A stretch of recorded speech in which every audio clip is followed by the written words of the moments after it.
People and cars bustled along the streets of Enugu Old Park. Grace stood at the side of the road, waiting for a break in traffic so she could cross.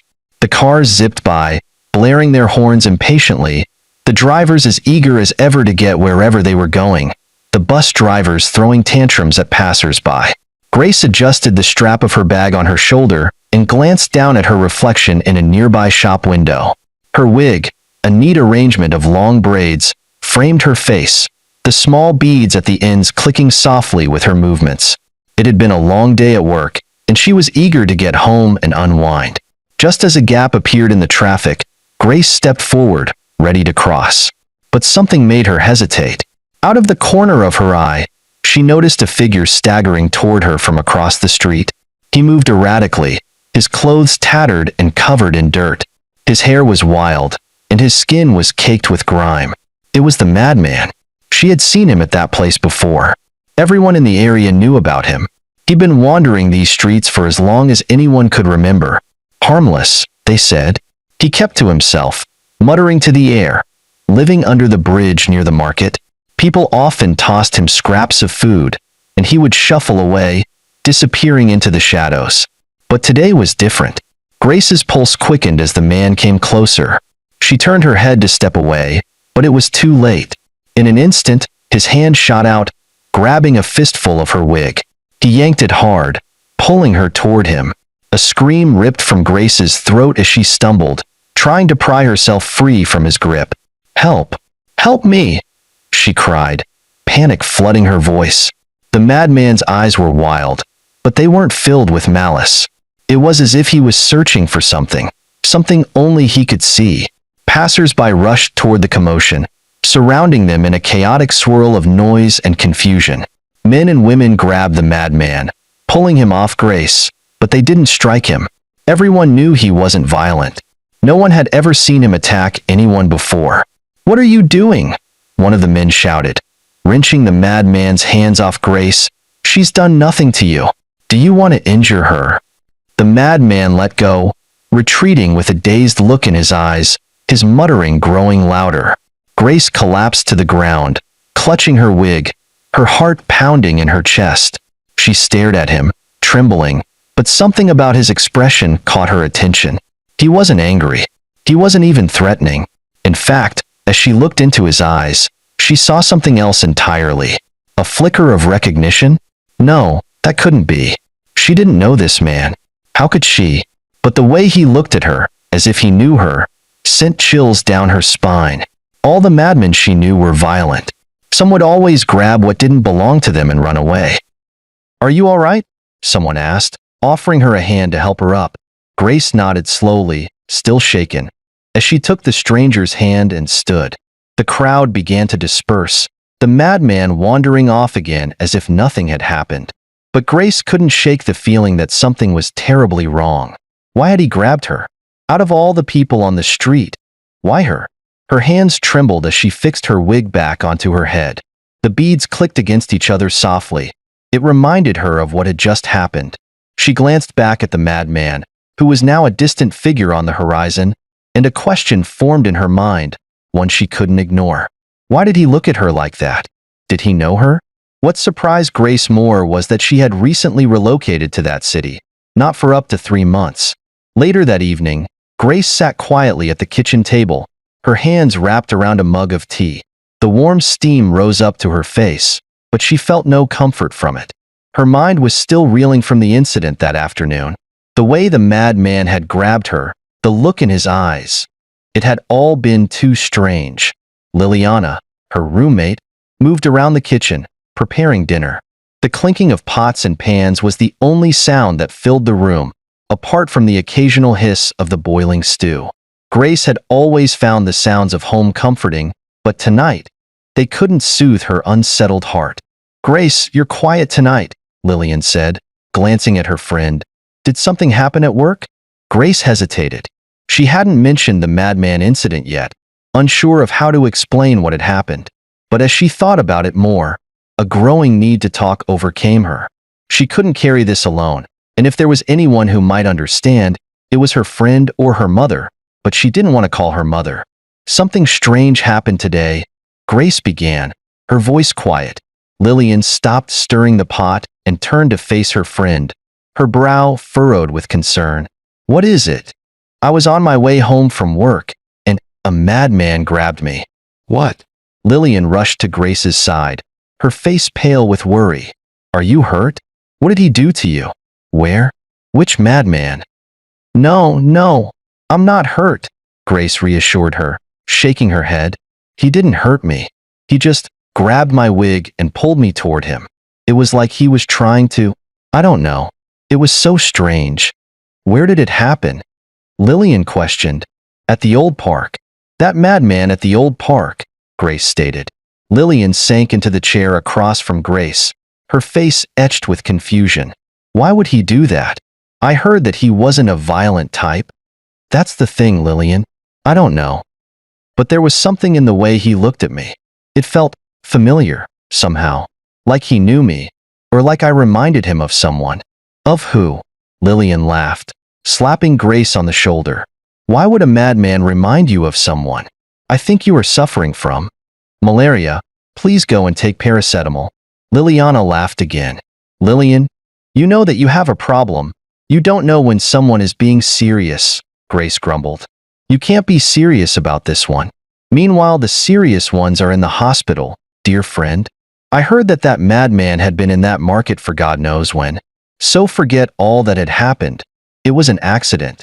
"I heard you," Grace retorted angrily and left. She sprawled out on the bed. The incident submerged all her thinking. She didn't know what it was, but she was ready to see him again. As she drifted off to sleep, she prayed for God's guidance. The next morning, Grace walked back to the spot where she had encountered the madman. Her heart raced as she searched for him, scanning the street for any sign of the tattered figure she had seen the day before. The sun was bright, and the street was filled with people going about their day, but all she could think about was finding him. After what felt like hours of searching, Grace spotted him sitting under a tree near the market, his back hunched and his head bowed. He looked so small, so fragile, sitting there in the dirt. Taking a deep breath, Grace approached him cautiously. People were staring at her. Some murmured. Grace was afraid, but she let her spirit lead her. She knelt down beside him, her heart pounding in her chest. "Hello," she said softly, ready to run. The madman didn't respond. His eyes were fixed on the ground, his lips moving in silent muttering. Grace reached into her bag and pulled out a small plastic container of food she had brought with her. "I brought you something to eat," she said, holding it out to him. For a long moment, the madman didn't move. But then, slowly, he reached out and took the container from her hands. He opened it and began to eat, his movements slow and deliberate, as though each bite took immense effort. As Grace watched him, her heart ached with the realization of how much this man had suffered. Whether he was someone's father or not, or if he was a human being who had been lost to the world for far too long. Perhaps he was, and his family would be looking for him. She imagined. She didn't say anything more that day. She just sat beside him, watching him eat in silence, her mind racing with questions and emotions she couldn't yet put into words. But one thing was clear. She wasn't going to walk away from him. Not now. Not ever. He was mad, but not violent. The following day, Grace woke up with a renewed sense of purpose. After preparing a small bag of food and a blanket, she set out toward the market again. She didn't know what to expect from her next encounter, but she knew she had to try. The idea of leaving him out there haunted her. The sun was already high in the sky when Grace reached the market. The usual buzz of activity filled the air. Traders calling out their prices, customers bargaining, the scent of fried plant and roasted corn wafting through the air. People tapped on her shoulders, asking her to patronize them, showcasing their dresses and weaving. But Grace's focus was singular. She was looking for the madman. After searching for several minutes, she found him in the same spot as the day before. Sitting under the same tree, his back hunched, his clothes even more tattered than before. He looked so small, so defeated. Taking a deep breath, Grace walked toward him, her steps slow and cautious. She didn't want to startle him. She wondered when the man returned to the tree. As she approached, she could hear the faint sound of his muttering. unintelligible words that seemed to swirl around him like a cloud of confusion.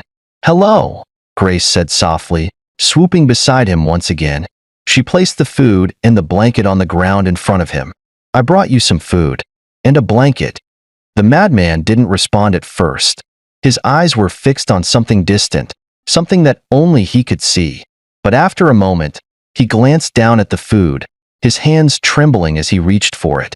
Grace watched as he opened the container and began to eat, his movements slow and deliberate. He ate with the same quiet intensity as the day before, as though each bite was a monumental effort. For a long time, neither of them spoke. Grace didn't know what to say, and the madman seemed lost in his own world.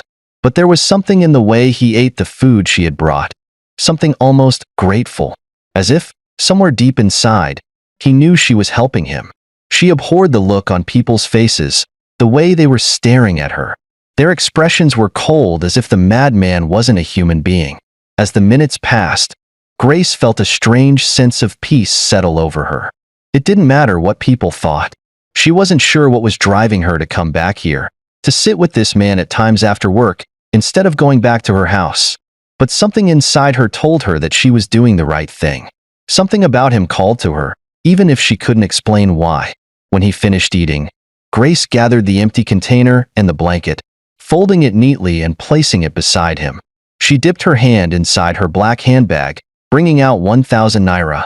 "Take this money," she said, stretching her right hand.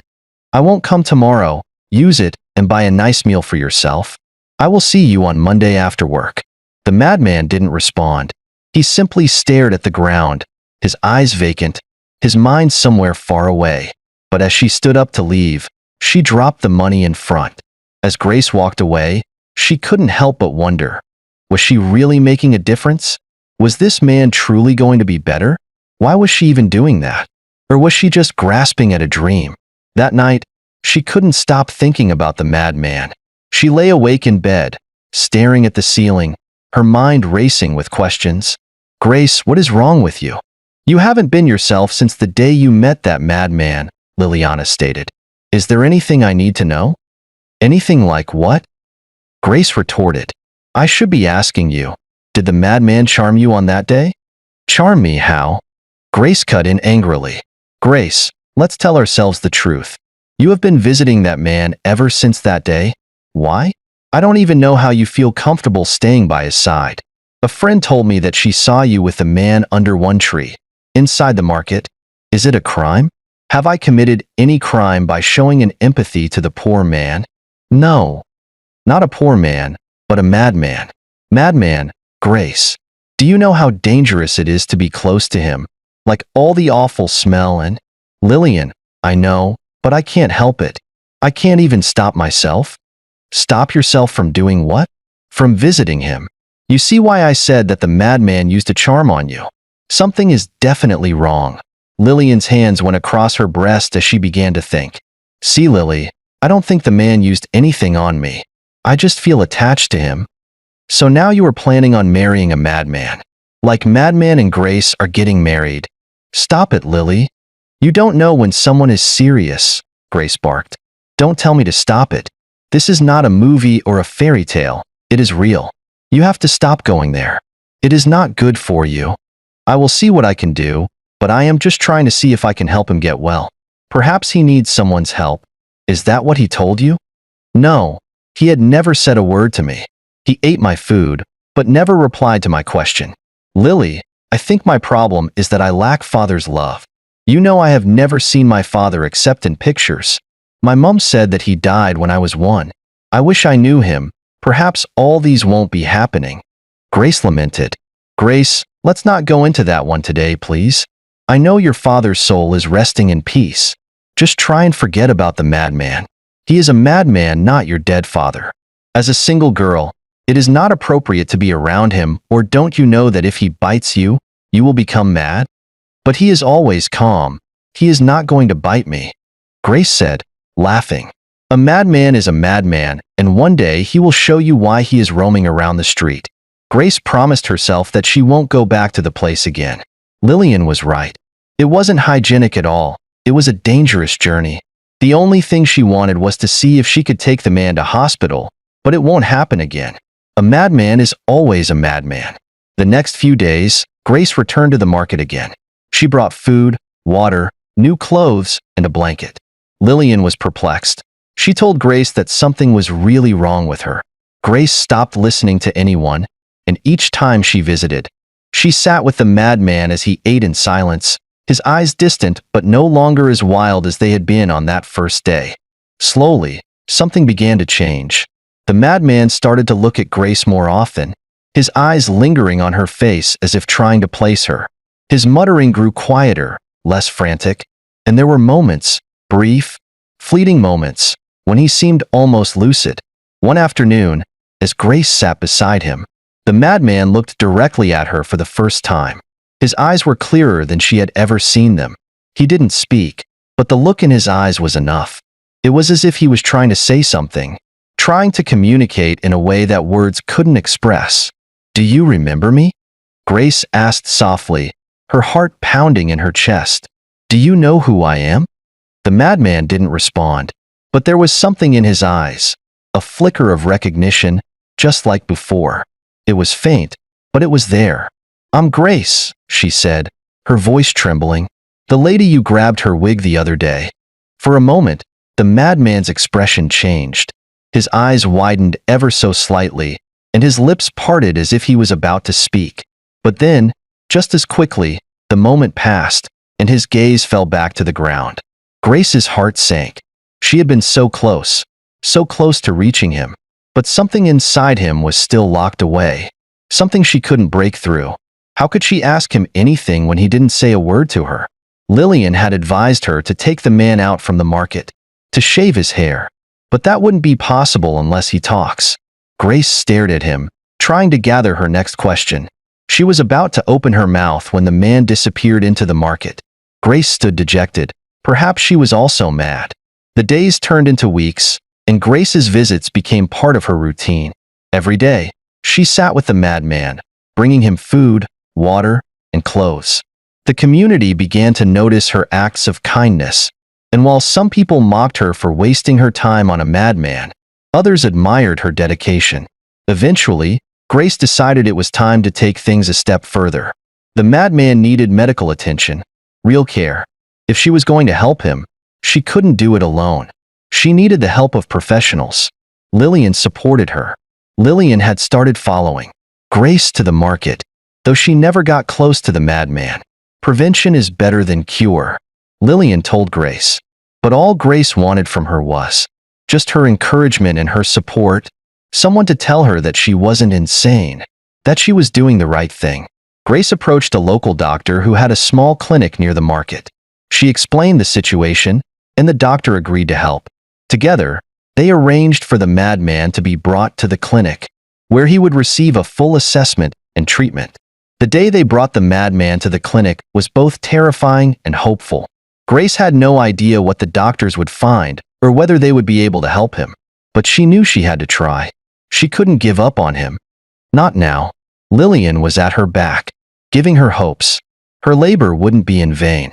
As the doctors began their evaluation, Grace and Lillian sat in the waiting room, Grace's heart pounding with anticipation. Would they be able to help him? Would he finally get the care he needed? And most importantly, would he still remember where he came from? Grace's heart raced as she sat in the small clinic waiting room, her fingers nervously tapping on the arm of the plastic chair. The air was thick with the scent of antiseptic, and the low hum of the ceiling fan did little to calm her frayed nerves. The doctor had been with the madman for nearly an hour, conducting various tests and evaluations. Grace's mind was a storm of questions and fears. What if they couldn't help him? What if she had been holding on to false hope all along? Lillian sat beside her, quiet and still, her hands clasped tightly in her lap. She hadn't said much since they arrived at the clinic, but the tension on Grace's face made her unease. "Grace, calm yourself down. The doctors are doing their work. I just pray that the man gets well. Let it be the only thing I achieve in this world." As they were talking, they heard sounds at their back and Grace spun around. Finally, the door to the doctor's office creaked open, and Dr. Bassi, the man overseeing the madman's case, stepped out. His expression was neutral, giving nothing away. But Grace could feel the weight of whatever news he was about to deliver. "Miss Grace, Mississippi Lillian," Dr. Bassi said, nodding at them both. "Please come inside." Grace's legs felt weak as she stood, but she followed the doctor into the small, sterile office. Lillian walked along. The madman sat on a bed in the corner of the room, his eyes vacant once again, his hands folded in his lap. He looked almost smaller in the bright clinical light, his frailty more pronounced than ever. The sight tugged at Grace's heart.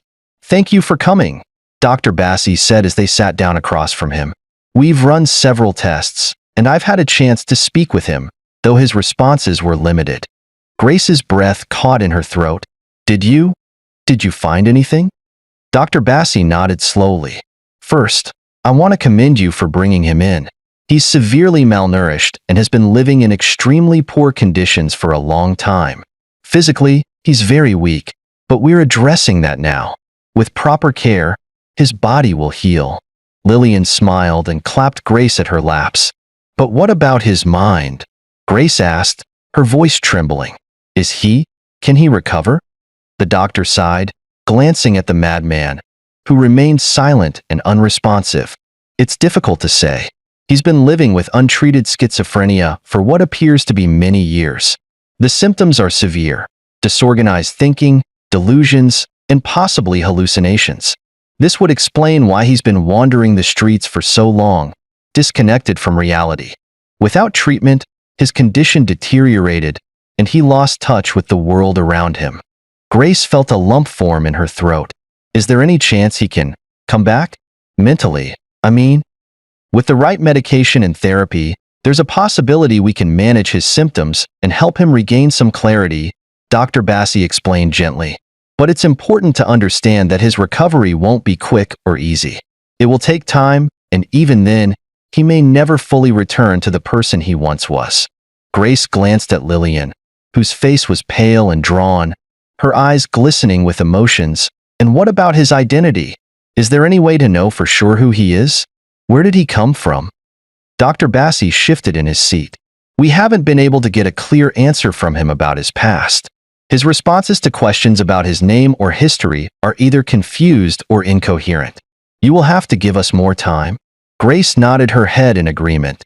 The next few weeks were a blur of doctor's appointments, therapy sessions, and medication adjustments. The madman had been transferred to another clinic, where he began receiving the treatment he so desperately needed. It was a slow process, but with each passing day, Grace saw small signs of improvement. His eyes became a little clearer, his speech a little less disjointed. There were moments, fleeting, but precious, where he seemed to recognize her each time she visited. One afternoon, as Grace sat beside him in the clinic, reading her book, the madman lifted his hand and touched her face. He stared into her eyes. For the first time since she had found him, the madman looked directly at her, his eyes clear and focused, his lips parted, and in a voice that was weak, he spoke. "Grace, I heard the doctor called you that." Grace's heart stopped. She stared at him in shock, her eyes wide with disbelief. Yes, that's my name?" Tears of joy trickled down from Grace's eyes. She was filled with emotions. Even if the man didn't recover fully, she would always be happy that she had offered her help in a little way. "My daughter," he whispered, his voice hoarse. "Why are you helping me, a madman?" Tears streamed down Grace's face as she clutched his hand tighter, her heart swelling with hope. "You are no longer a madman. You are now fine. I am helping you because you deserve better. I'm here. I've always been here. My God will surely pay you for all you did for me." Grace coughed, trying to know how to place her next question. "Do you remember anything now? Like where you come from? Your family?" The madman, still frail and distant, didn't say anything more. His brief moment of clarity seemed to slip away as quickly as it had come. Weeks turned into months, and the madman's recovery, though slow, continued. The doctors were able to manage his schizophrenia with medication, and while he still had moments of confusion and disorientation, there were also moments of clarity. During these moments, the madman was almost himself again. One evening, as Grace sat with him in the clinic, The madman spoke again, this time in more than just a fleeting moment of lucidity. "I remember. The bridge," he said softly, his voice barely above a whisper. Grace leaned closer, her heart racing. "The bridge?" The madman nodded, his brow furrowed in concentration. "I was running. I didn't know where I was going. My mind, it was broken. But I remember the bridge. I slept there for years. Then one day a terrible accident happened." Grace's throat tightened as she listened. He was recalling the time when he had been lost, when he had wandered the streets, alone and abandoned. The bridge he spoke of was likely one of the many overpasses in the city where homeless people often took shelter. "What happened after that?" Grace asked gently, not wanting to push him too hard. The madman closed his eyes for a moment, as if trying to pull the memories from the fog of his mind. "I don't remember much. Everything was dark. But I remember the accident killed many people.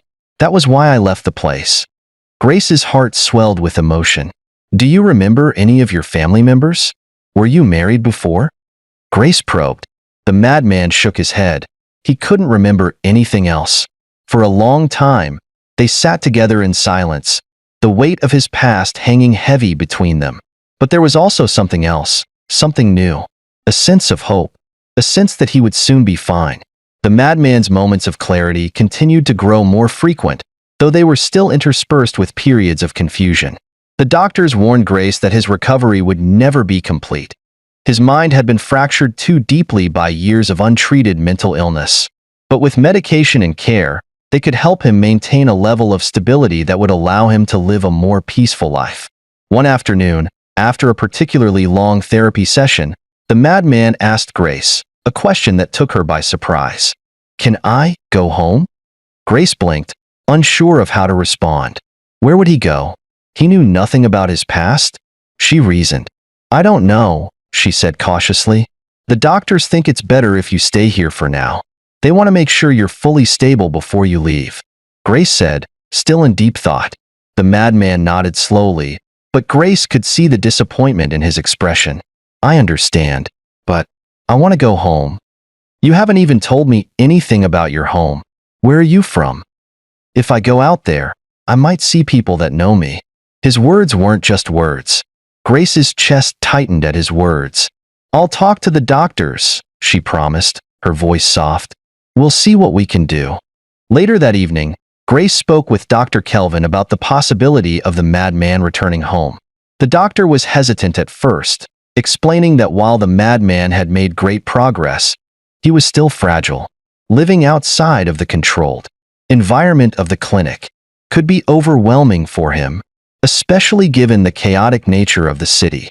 "But if he's stable enough," Grace argued, "couldn't we give it a try? He's asking to go home. He wants to be with his family." Dr. Kelvin considered her words carefully before nodding.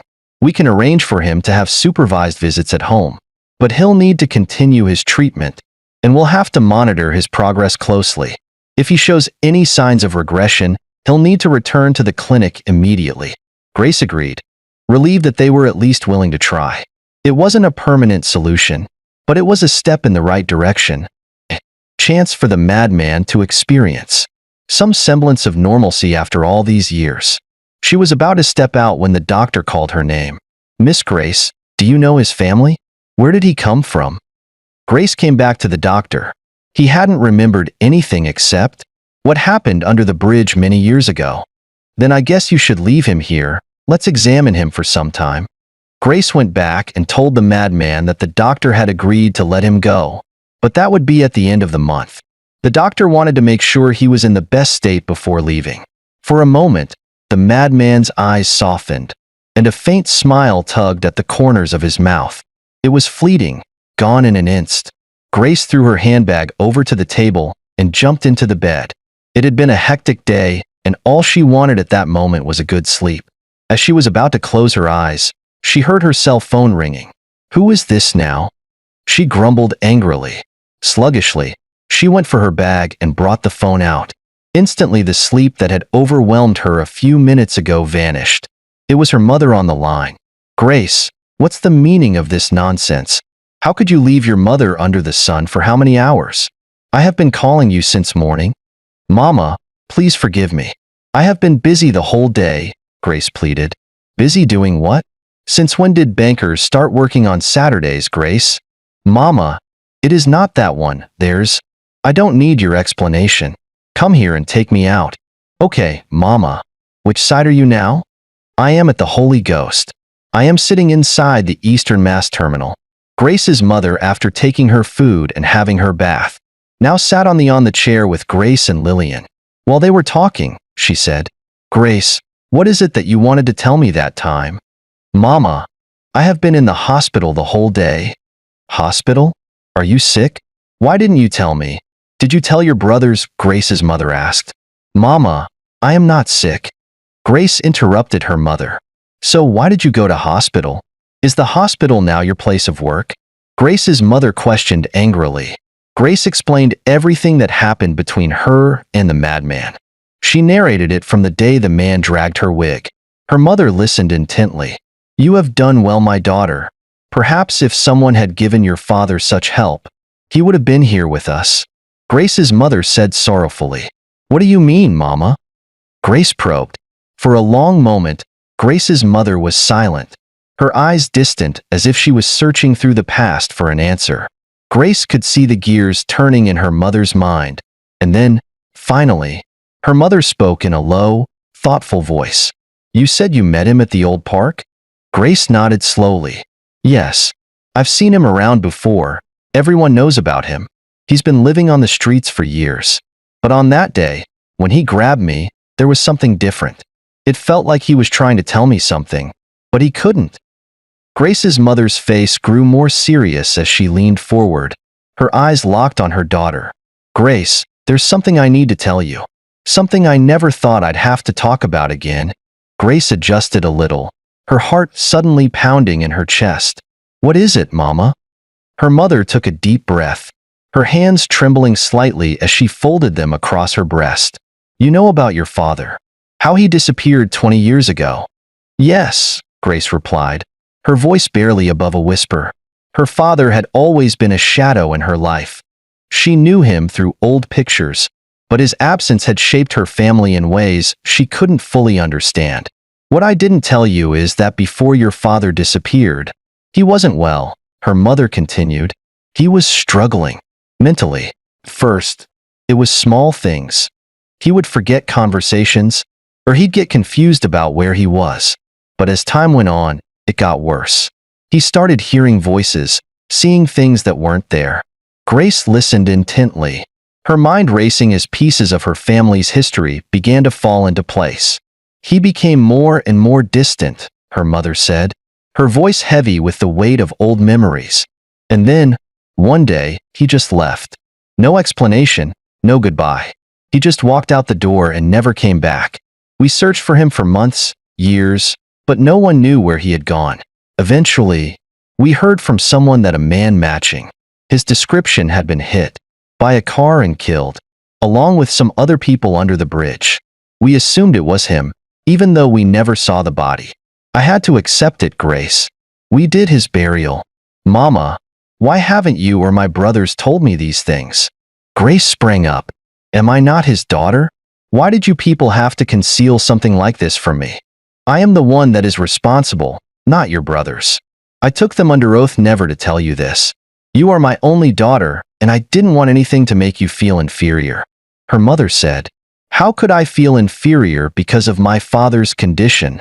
He was my father, and that's all that matters. Lillian begged Grace to sit down. You see why I said that I wish someone gave Emma, your father, the kind of care you have been giving to the madman. Perhaps he would have been here with us. They took him away from me when I needed him most. But well, God knows the best. He will judge the wicked ones. Grace's mother started weeping. Mama, it is okay. Please stop crying. Grace and Lillian said in unison. When are you going to see the madman again? Grace's mother asked. Do you want to see him? Grace asked, and her mother nodded, her face etched with pain. The next morning, Grace spoke to her mother again. This time, to know if she really wants to see the madman. Grace, your gestures towards the madman reminded me of your father, Emma. He loved helping people, looking after others. Grace nodded. feeling the weight of her mother's words settle on her shoulders. She was determined now, more determined than ever. She couldn't walk away from this. She had to see it through. That she resembled her father was another big motivation. Grace, Lillian and Grace's mother took Kiki Drop to the hospital. Grace's mother bought a bunch of bananas, groundnuts and apples. In Grace's left hand was a food flask. She had made the food special for the madman. As they were about to step into the hospital, they met the doctor. The doctor smiled at them. "Miss Grace, Miss Lillian, you people are welcome." He then turned to Grace. "Miss Grace, please meet me in my office." Grace followed the doctor to his office while Lillian took Grace's mother to the madman. The madam was facing the wall when they entered. Lillian coughed and greeted. But as the man turned his face, Grace's mother let out a loud scream and collapsed on the hospital floor. The madman stared at them perplexed. He knew Lillian, but not the woman on the floor. Lillian rushed outside immediately to fetch the doctor. Grace, the doctor and nurses emerged and took Grace's mother outside. Lillian couldn't explain what happened. Everything seemed like a movie. All she knew was that the woman collapsed the moment she saw the madman's face. Now, Grace sat close to her mother, massaging her palms. The doctor assured her that her mother would be fine, but she wanted to know why she collapsed. Finally, the woman opened her eyes. "I saw Emma." "Emma is the madman?" It sounded somehow. Grace couldn't believe what she had heard. If the madman was Emma, that means he was her father, Grace reasoned. "Take me back to him. I want to see him. I want to make sure I know who I saw in that hospital bed." With uttermost confusion, Grace and Lillian took Grace's mother back to the room. Grace's mother stood at the doorway, and with a gentle voice she said, "Emma, Emma, is that you?" The madman turned immediately. He heard the voice and the name. He remembered the voice. He knew the voice. "Victoria, is that you?" Grace and Lillian froze. They stared agape, dumbfounded. Grace's heart pounded in her chest, emotions swirling within her. It was him, the madman, the man who had been wandering the streets, lost and forgotten, was her father. She had found him. After all these years, he had survived. Tears filled Grace's eyes as she looked at the man who had once been her father. He didn't look like the man in the photo anymore. His hair was wild and gray, his face weathered and hollow. Grace's mother moved closer and hugged him tight. "Victoria, what are you doing here? How did she find you? Who directed her to you?" The madman asked. "Who? You mean Grace?" Grace's mother chuckled. "Grace is my daughter, your daughter, Emma." Everyone in the hospital at that moment felt like they were watching movies or listening to stories. How could one believe that something like that was real? That the madman you have been looking after was your real father? Unbelievable. Grace stepped closer to him, her heart aching with both joy and sorrow. Now not just as someone who was helping a madman, but as someone who had seen her father ever since she was born. "Papa," she whispered, kneeling beside him. "Papa." She reached out and gently took his hand, holding it tightly in her own. "I found you," she whispered through her tears. "I knew that there was something, a kind of connection between us. Thank God I found you." The day Emma returned home for the first time was one of the most emotional days of Grace's life. She had spent the entire morning cleaning the house, making sure everything was in order, while her mother prepared her father's favorite meals from before he had disappeared. Lillian was there with her friend. Grace's 3 brothers came back. They had seen him and they all recognized him at the first sight. When the car pulled up in front of the house, Grace's heart pounded in her chest. She stood at the door, watching as her brothers helped her father out of the car and walked him toward the house. He looked frail, but there was a light in his eyes that hadn't been there before. As he stepped through the door, Emma paused, looking around the house as if seeing it for the first time. His eyes lingered on the walls, the furniture, the small mementos of a life he had once known. "I'm home," he whispered, his voice thick with emotion. Grace rushed to his side, tears streaming down her face. "Yes, Papa, you're home.